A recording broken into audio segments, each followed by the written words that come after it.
So this is problem 6.4 here, and this is a long problem.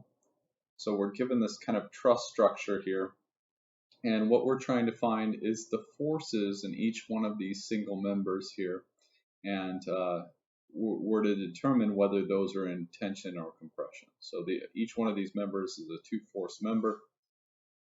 So I'm going to break this down into several parts. The first part being that to be able to solve for these joints here, we need to be able to know what the support reactions are. So we need to know what AY is. AY is a rocker here, and so it only has a vertical component, and it is pinned at E here. So at E we have both EY and EX, those two forces. So let's get started with this. The first thing, I think the easiest, is let's take the sum of the forces in the X. Before we get to looking at each of the individual members, let's first solve for the reactions. So sum of the forces in the X should be equal to 0. And we have these two forces up here. We have 2 kips and we have 1.5 kips to the right. So we're going to go 2 plus 1.5. Let's write that again. Plus 1.5. And then we have plus EX, right? And that should be equal to 0.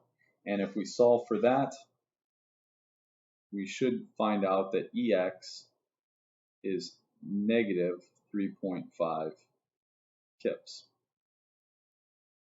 So that indicates that EX is actually pointed in the opposite direction of the way it's drawn here.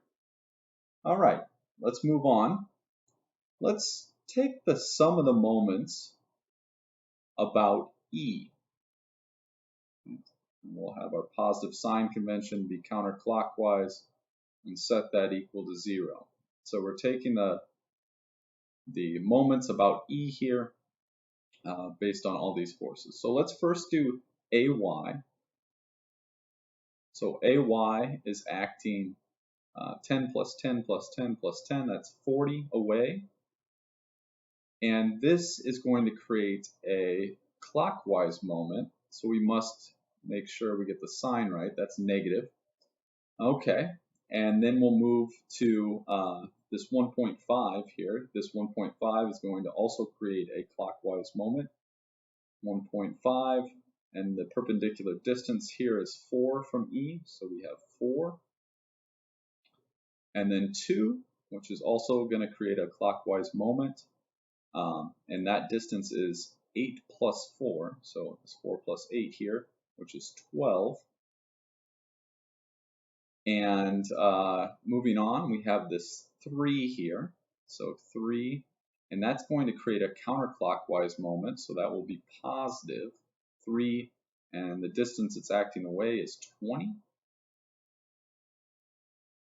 And then we have this other 3, which is also going to be a counterclockwise moment, and that is acting 10 feet away. Okay. And I think that's all the forces that we have on the diagram here. And we set those equal to 0, and we solve for AY here, and AY comes out to be 1.5 kip. Okay, so we have solved for AY, we have solved for EX, now we have to solve for EY. There are several ways we could do this. We could take the moments around A and solve for EY, but I think the easiest may be just to take the sum of the forces in the Y direction and set those equal to 0. Let's move down a little bit. There we go. All right, sum of the forces in the Y direction. We just figured out that AY is 1.5, so we'll have 1.5. And then these don't have a Y component. We have negative 3 up here, another negative 3, minus 3. And then we have EY, so plus EY. And that should be equal to 0. And what that comes out to be is EY is equal to 4.5 kip.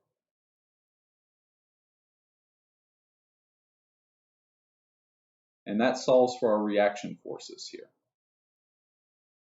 Okay, so I've sketched joint A. Let's start with joint A here. I have AY, which we've just found is 1.5 upwards.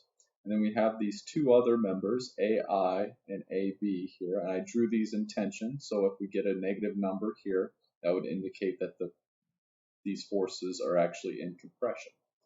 All right, so let's first start by taking the sum of the forces in the y direction. All right, we could do the x, but let's do the y first. So sum of the forces in the y direction at this joint must be equal to 0. All right, so we have AY, which is 1.5 positive. It's this one. And then we also have the component of FAI. So that is plus what component of FAI? So AI goes from here and it's 10 over and 4 up. So that is up is 4 divided by the length of this here, which is 4 squared plus 10 squared, which is the square root of 160. Let's see if we can figure that out first. Or 100, square root of 116, I should say. So 116 square root is 10.77. So let's make sure I put the square root sign on there. Times FAI equals 0. Okay, and solving this, we get the force in FAI is equal to 4.04 kip, and we find that out that number is negative. All right, so FAI is 4.04 kip, and then we'll write the letter C here to indicate that it's in compression. So that's one force. And now we can sum the forces in the x direction and set those equal to 0.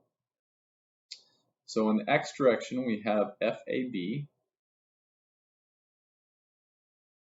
and then we have plus the component, which is 10 divided by 116. We found that total length to be 116. FAI equal to 0. So we would sub in our negative 4.04 kip into this value. So that's negative 4.04. And we come out FAB is 3.75 kip. And that is positive, so we indicate that that is in tension. So those are the two forces we can find by analyzing joint A. Okay, we have joint E here. And so I've added in the EY force and the EX force. I left as a positive or arrow showing to the right, but the number is actually negative here. And then we have FED and FEF are the two members attached here to joint E. So let's start off by taking the sum of the forces in the y direction and setting those equal to 0. So we have EY, which is 4.5, positive. And then we have also a positive FEF, but it's not the full component of FEF. It is just the vertical component, which is 4 over 10.77. That's that square root of 116. Okay. And we set this equal to 0, and then we have FEF comes out to be negative 12.1 kip, which is the same as 12.1 kip in compression. All right, so that's one of the forces that we can find. All right, so now let's move to the sum of the forces in the x direction, set those equal to 0. Now we have EX here, which is negative 3.5. And then we have minus FED. And then we have minus FEF, but just a component of FEF, not the full amount.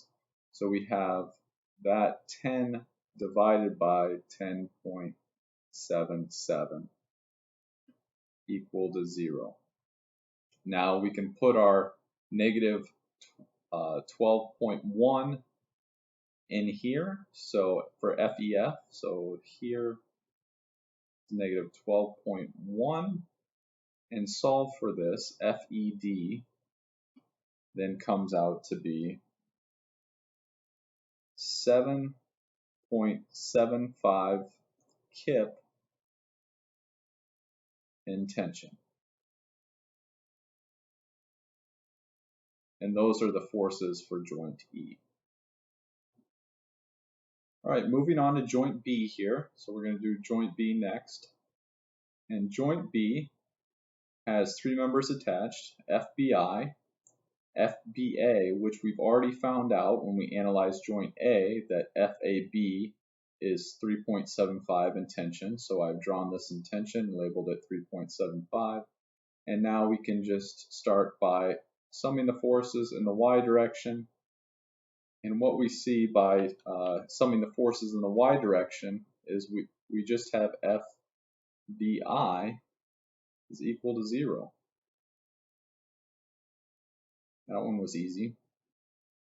So FBI equal to 0, and now let's sum the forces in the x direction, set those equal to 0. We have FBA is equal to FBC. You can see that from here, right? There are no other forces in the x direction. So FBC is 3.75 kip, and that is in tension.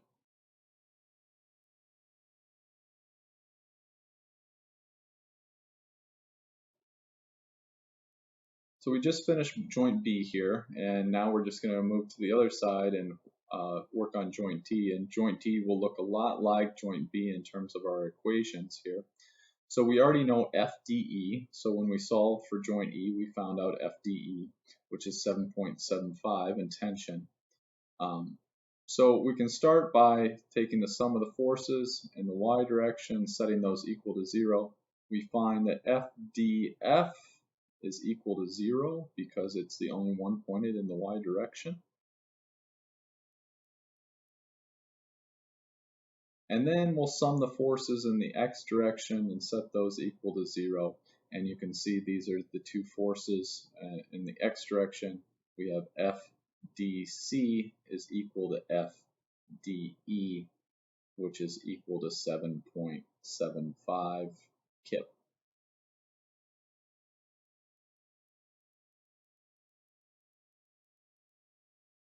Okay, so joint F here. So we're doing this joint here. We have a few more forces acting on this joint, so it's a little more complex on this joint. So we have this 3 kip downward on top of F. We have figured out FD previously, and we know that is 0. And we know FFE because when we solve for E, we solve for that. That is negative 12.1 pointed in this direction. And we have two unknowns here, FFG and FFC. Okay, so let's first let's do the angles here to try to figure out the angles. So with theta 1, just going to draw a triangle. So theta 1, And we can look at this big triangle here to figure out this angle. So the big triangle is we have 30 on the base, and then it's 12 up. So we have the tangent of theta is opposite over opposite over adjacent, 12 divided by 30, and then we do the inverse tangent. We find out that angle is 21.8 degrees. Okay, and so theta 1 is 21.8 degrees. And now let's look at theta 2. So theta 2 is this angle, and we know that this is symmetric here. So theta 2 here is theta 2 over here. So if we look at theta 2, okay, we have, all right, the base is 10, and then this is 4. So this is theta 2. So we have the tangent of theta 2 equals 4 over 10. And we actually figure out theta 2 is actually 21.8 degrees as well. Okay, so we have those angles figured out. Now let's just move on to the sum of the forces in the x direction. Set those equal to 0. So we have FFG, so that's in the negative direction, FFG, and just a component of that, which would be the cosine of our theta 1, which is 21.8 degrees. Okay, and then we also have negative FFC, and that is also the cosine of 21.8 degrees. And let's erase some of this over here so we have a little bit more room. All right, and then we have positive FFE, cosine of 21.8 degrees, and that is equal to 0. All right, and we know FFE here is negative 12.1. So we have two unknowns in this equation, and two unknowns, one equation. We can't solve this yet, so let's move on to the sum of the forces in the y direction. We figure out previously that FFD is 0. So let's start with this one. We have negative 3, and then we have FFG, that's going to be positive, so FFG, and that is sine of 21.8 degrees. Okay, and then this one is going to be pointed, FFC is going to be pointed downward, so we have negative FFC sine 21.8 degrees. All right, and let's erase here so we have a little bit more room. All right, and then we have plus, well, nope, that's negative for FFE, so negative FFE, and that's going to be sine of 21.8 degrees. Set that equal to 0, and we know FFE is negative 12.1 there. All right, let's move down a little bit. So we have these two simultaneous equations that we need to solve. So you can solve for FFC and plug it into the other equation here. And what ends up we end up getting here is FFC is equal to negative 4.04 kips, which is then equal to 4.04 kip, and that's in compression because it's negative. All right, so that's one of our unknowns, and then we have FFG, and that comes out to negative 8.08 kip. So that is 8.08 kip in compression.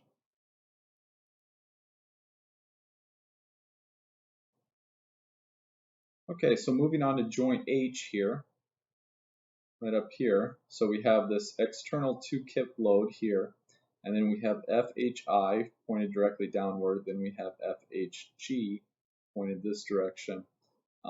We need to figure out this angle theta so we can take the sum of the forces in the x and the y direction. So to do this, let's analyze this triangle over here, this big triangle. And I'm going to just sketch it out here.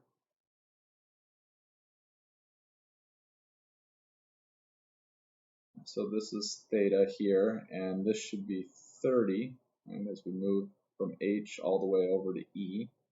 And then the height of that is 4 plus 8, which is 12.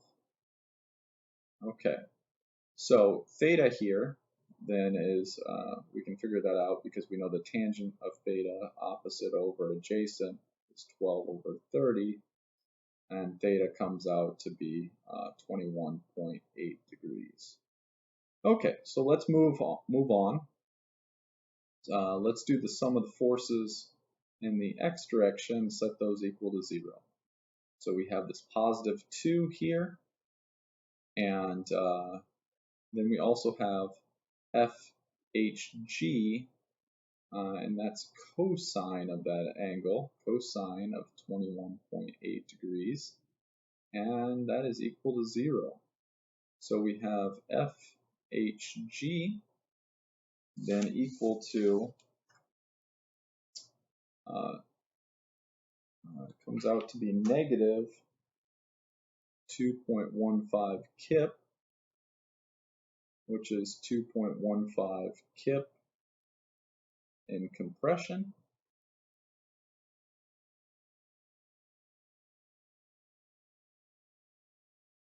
All right, let's move this down just a tad.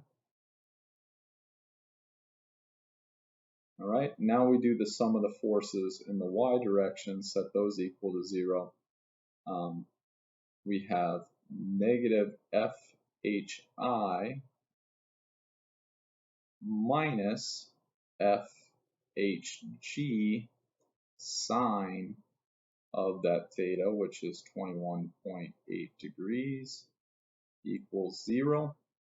And we've just figured out that FHG is negative 2.15, so we plug that in there, and we end up coming out with our solution for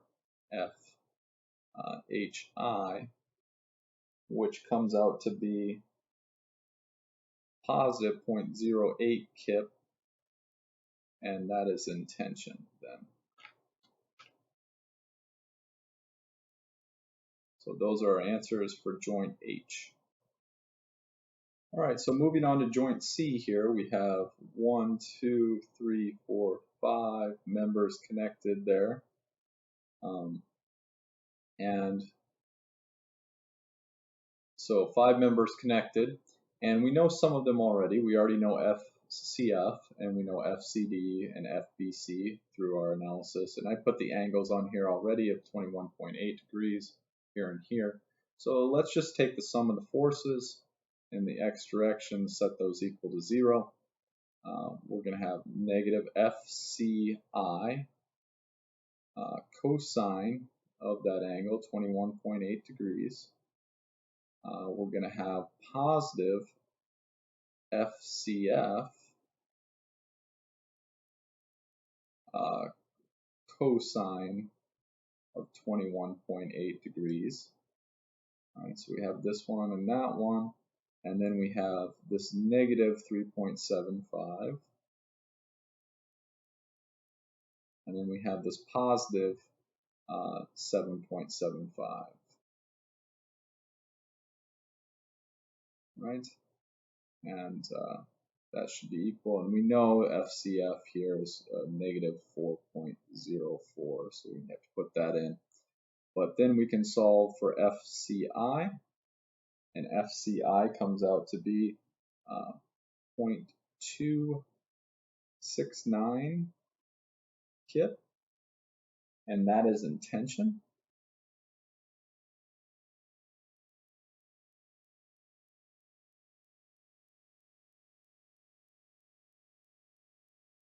And now let's take the sum of the forces in the y direction and set those equal to 0. So we have FCG, and then we have the FCI, and that is sine of 21.8 degrees. And we have plus FCF sine of 21.8 degrees. So those two. And those should be all the ones that we have in the y direction. Set those equal to 0. We know FCF is, we put in negative 0.04 here, or negative 4.04 here. And we've just solved for FCI here, which is 0.269. And then we come out with FCG is 1.4 kip, and that is positive, so that is in tension.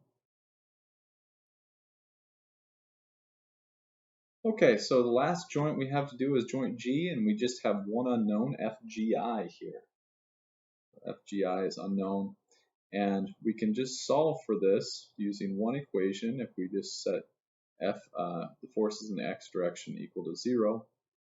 So I've already drawn in the angles here. So we have negative FGH, this one here, cosine 21.8 degrees. And then we have negative FGI cosine of 21.8 degrees. That's this one. And then the only other one that has something in the x direction is this FGF, and that's positive FGF cosine of 21.8 degrees. Set that equal to 0. We know FGH here is negative 2.15. FGI is what we're solving for, and FGF we have negative 8.08. And we solve this equation. We have FGI comes out to be negative 5.92 kip, which is then 5.92 kip, and that is in compression.